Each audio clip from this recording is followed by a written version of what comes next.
Hello and welcome to Kain Company. I'm David Kain here on the CBT Automotive Network. Today I've got the pleasure of being joined by the dealer principal of the Heyward Allen Motor Company and Heyward Allen Toyota in Athens, Georgia. And Steve Middlebrooks is the dealer principal. And Steve, thank you so much for joining me today. I appreciate it. And just as expected, when we get ready to do the interview, somebody needs to talk to the dealer. How about that? Surprise, surprise. Yeah, no question. Steve, how in the heck did you get in the auto industry? I'll make it as short as possible. When I was a senior at the University of Georgia, my wife is from Athens, Georgia, and she was good friends with the dealer's son. And he and I were friends, and I rushed him in my fraternity and get to know one another. And he asked if I would have an interest in starting work at the dealership in this new department called the business department, which was back in 1973 the F&I position.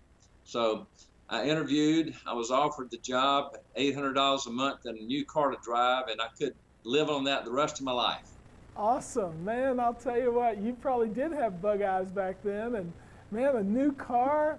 I probably have talked to a bunch of people in my days that said it was always the car that helped me to close this deal. So thank you very much for that comment. And I am just curious, were you the first of many people from Georgia that became employees, or I guess the University of Georgia that became employees of the same company? Yes, we've had several. Of course, my son is now with the company, and he graduated from the University of Georgia. We have several salespeople here at the Toyota store that went to Georgia also. So, Steve, I assumed since you're from the University of Georgia, Athens is right there next to the university. Are you finding that a good talent recruitment base to where you can bring college attendees, college students, college graduates into your dealership or into your business and be able to flourish better with people who have that kind of educational background?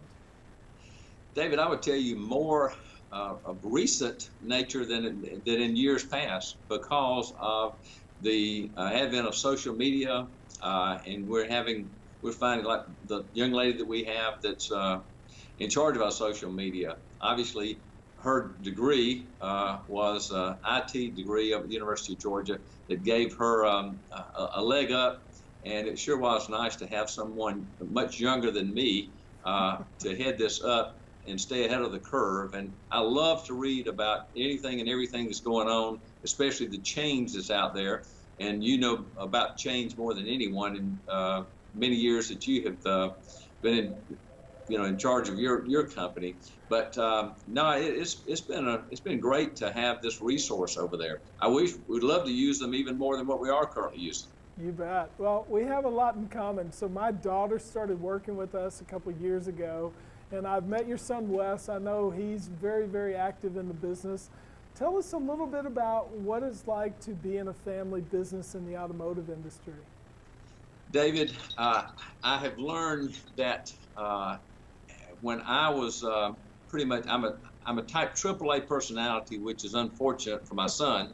But at the same time, when I moved my main office at the Toyota store, which we're only a quarter of a mile away from the General Motors Cadillac Buick GMC store, I found that he could do much better without me than he could with me. Now, I obviously will take a look at all the various reports each day and the emails from the manufacturer and sales and how we're doing in the various departments. But no, he does an excellent job. His personality is totally different than mine.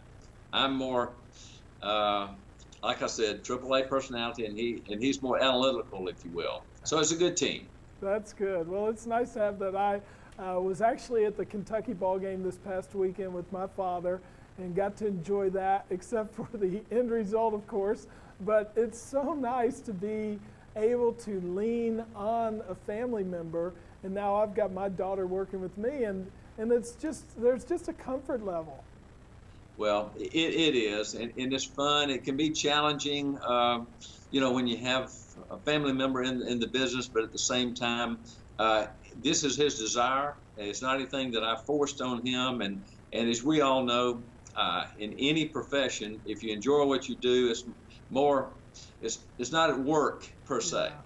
So let's talk about the work that we're both in, which is helping the auto industry, and more specifically, you helping your company to work through changes that are occurring. And we just had a big election. You've lived through several election cycles. You've lived through different government involvement. You've lived through recalls. You've lived through commodity shortages. How long have you been in business, and what are the challenges that you think are in front of us for 2017? David, I started in the business in 1973, so this is my 43rd year.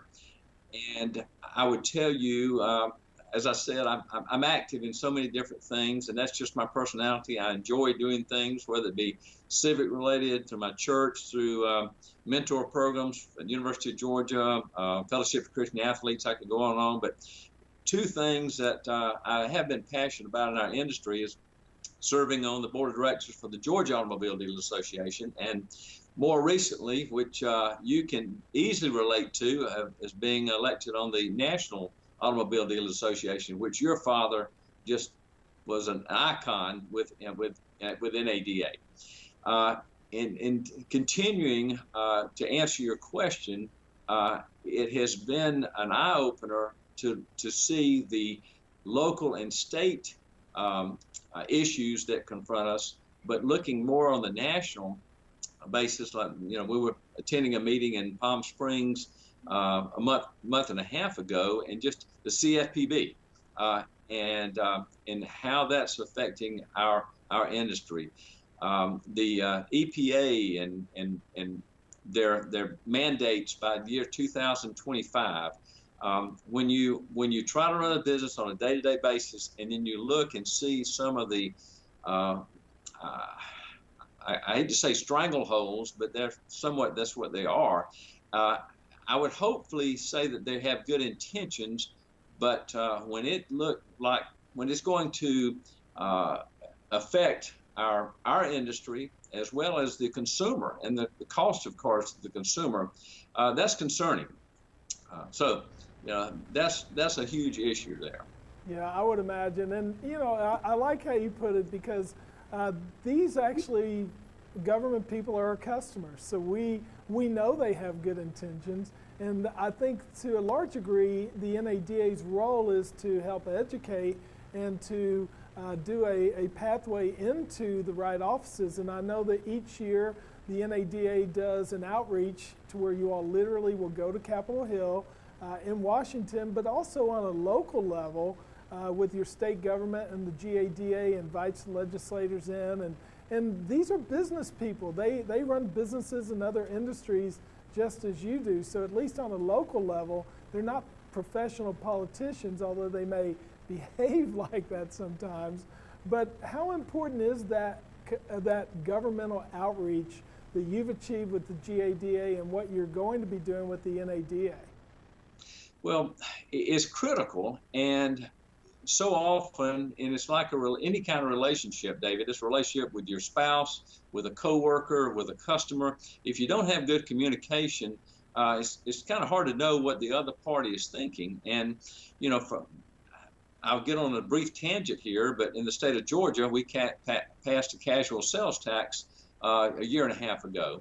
And the intent of that bill was strictly to charge a casual sale from, this individual to that individual. Well, on the 11th hour, they added another 2 items in there, one of which was to tax the leases up front, the entire cost of the car. So now we have a situation where we are charging the customer, any dealer in the state of Georgia, you're charging the customer for the full value of that car. So that, it raises a $40,000 car, it raises the payment $75 a month. You take a Lexus or Mercedes, it increases it $150 a month. Well, what's happened is our leases have gone down to 6%, whereas the national average is anywhere from 20 to 30%. So that's more on the state level. In the national level, I just alluded to the CFPB as one item.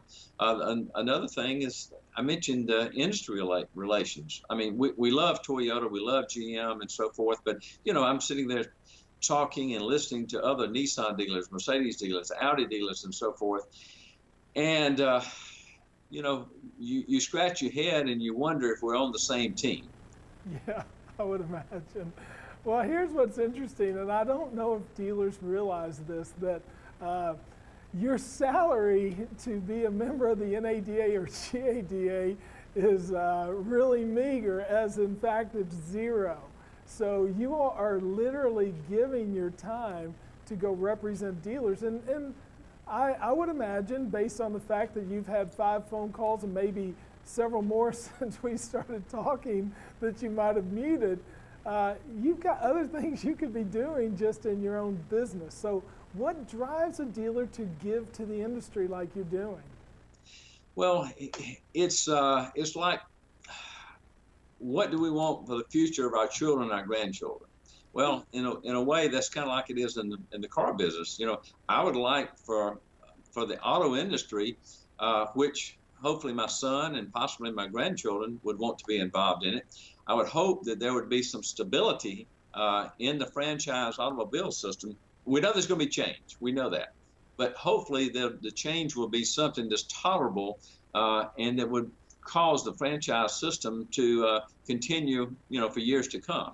I will lead into the fact, David, that at our last meeting, the NADA hired a consulting company to come in and do a very in-depth study of the auto industry with the focus on where are we going to be in the year 2025. And we got a hour-and-a-half snapshot from the head consultant as to where we're going to be there. And the full viewing of this will be at NADA in January. And it was somewhat revealing. It was it was pro-franchise, if you will, but we also have to know that we're going to have to deal with the Teslas of the world, Uber, federal regulations, insurance is another component. I'm got my insurance renewal. Well, with the losses that are going on with hurricanes and so forth, all that affects us, and Sure. It affects our cost. Oh, there's no question. Well, Steve, you've been a real gift to our audience today to share such great insights. Dealers today, if you want to get involved, they just need to come to some GADA meetings or their local state association meetings, attend NADA, go to the meetings, and just get involved. I think there's plenty of seats for volunteers in these organizations. Well, we've got some great dealers out there. I mean, they're hardworking, and I have learned to appreciate so many of them that give up their time. And there's some dealers that sit back and don't see the value until something is taken away. Yeah, there's no question. Well, so just to let you close out on a high here, I'd like to get you to prognosticate this TCU Georgia bowl game coming up. Should we count this in the victory column for the Bulldogs? I'm cautiously optimistic. No. We'll do well. We'll put a W, and just look for us over the next couple of years. And I'm not no pie in the sky, but I really feel good about the direction that Kirby has our program going. Excellent. That sounds great. Steve, thank you very much for joining me today. And thank you, audience, for joining me and taking the time to listen to the wise words by Steve Middlebrooks, the dealer principal at Heyward Allen Auto Group. Thank you very much, and I'll see you next time here on Kain & Company.